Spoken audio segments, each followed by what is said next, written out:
Halo, sekarang kita berada di Bulukumba dan tujuan kali ini ke Pantai Bira.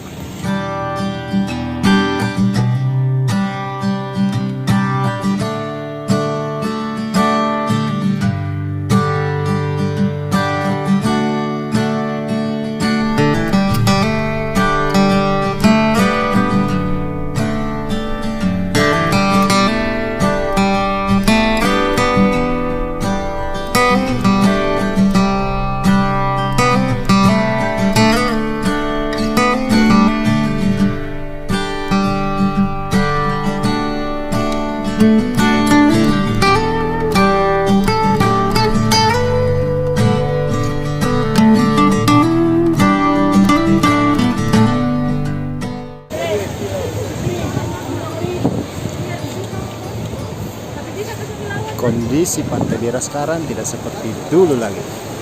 Pasirnya mulai menghilang. Oh.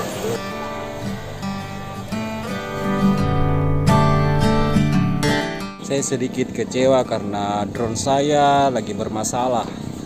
Sebentar kita cek apakah dia masih bagus.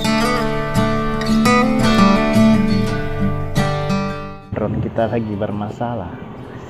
Semoga tidak rusak parah. Oke, sampai jumpa di video perjalanan berikut.